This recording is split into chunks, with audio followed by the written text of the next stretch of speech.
تو انسان کو اللہ تعالیٰ نے سوسائٹی میں جو مقام دیا ہے، جو مرتبہ دیا ہے، اس کے حوالے سے بھی وہ ڈرنے لگتا ہے کہ مجھے فلاں اور فلاں مقام ملا ہوا ہے، میں فلاں اور فلاں مقام پر پہنچا ہوا ہوں، میرا یہ اسٹیٹس ہے، اگر میری چوری کھل جائے گی، میری چوری پکڑی جائے گی تو پھر لوگوں کے سامنے میری بدنامی ہوگی۔ اس ڈر سے انسان حیا کرتا ہے اور اپنی غلطیوں پر پردہ ڈالنے کی کوشش کرتا ہے، یا غلطی اور بے شرمی کے کاموں سے اپنے آپ کو روکتا ہے۔ اس موقع پر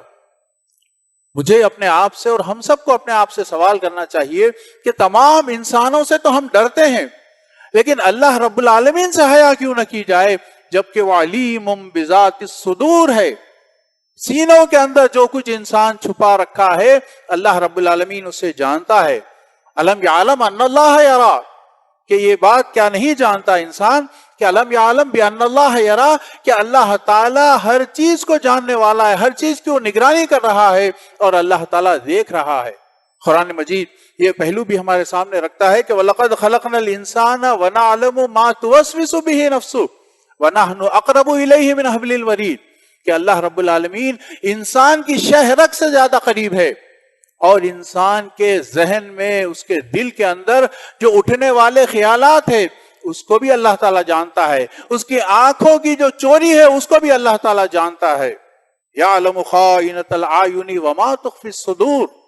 کہ اللہ رب العالمین انسان کے آنکھ میں جو خیانت، جو ہلکی سی آنکھ کی چوری سے انسان کام کرتا ہے، اس سے بھی اللہ تعالیٰ واقف ہے۔ وَاتَّقُوا اللَّهَ الَّذِي تَسَاءَلُونَ بِهِ وَالْأَرْحَامَ إِنَّ اللَّهَ كَانَ عَلَيْكُمْ رَقِيبًا، کہ اللہ تعالیٰ پوری نگرانی کرنے والا ہے۔ ہر انسان اللہ تعالیٰ کی سرچ لائٹ کے اندر، اللہ رب العالمین کی نگرانی کے اندر، اللہ رب العالمین کے واچ کے اندر ہر انسان ہے۔ تو ایسے رب العالمین سے اگر حیا نہ کی جائے تو پھر کس سے حیا کی جائے؟ لیکن انسان کا معاملہ بھی عجیب ہے کہ اپنے بھائی سے ڈرتا ہے، اپنی بیوی بچوں سے ڈرتا ہے، اپنے محلے والوں سے اور سوسائٹی والوں سے ڈرتا ہے، لیکن اللہ رب العالمین کی موجودگی کا علم ہونے کے باوجود ہر قسم کے کام، ہر قسم کی بے حیائی، ہر قسم کے گناہ، نافرمانی کے، بغاوت کے کام ہیں کہ انسان کیے چلے جاتا ہے، اور اس معاملے میں کوئی حیا، کوئی رکاوٹ اور کوئی بندش اس کے لیے کام نہیں کرتی ہے۔ وما قدر اللہ حق قدری، قرآن کہتا ہے کہ انہیں جو اللہ کی قدر کرنی چاہیے تھی ویسی قدر انہوں نے نہیں کی۔ اللہ کے جاننے، ماننے، سننے، سوچنے، اللہ رب العالمین کے نگران ہونے کے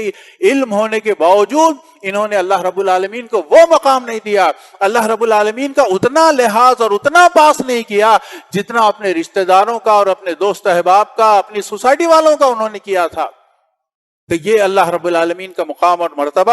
اور اس سے حیا کرنا، نبی کریم صلی اللہ علیہ وسلم فرماتے ہیں کہ استحیوا من اللہ حق الحیا، اللہ رب العالمین سے ایسے حیا کرو جیسے کہ حیا کرنے کا حق ہے۔ یعنی ہر برے کام سے پہلے، ہر غلطی سے پہلے، ہر نافرمانی سے پہلے انسان کو اس بات کا احساس ہو کہ اللہ رب العالمین دیکھ رہا ہے، اللہ رب العالمین واچ کر رہا ہے، اللہ رب العالمین کی نگرانی اور اللہ رب العالمین کے علم کے اندر ہر چیز ہے، اور کوئی چیز اس کے علم سے باہر نہیں ہے۔ لہذا انسان، آپ اور میں ڈریں کہ اللہ رب العالمین کو حاضر و ناظر جان کر اگر انسان کوئی غلطی کرتا ہے تو اس سے بڑا منہ اور اس سے بڑا بغاوت کرنے والا اور کون ہو سکتا ہے؟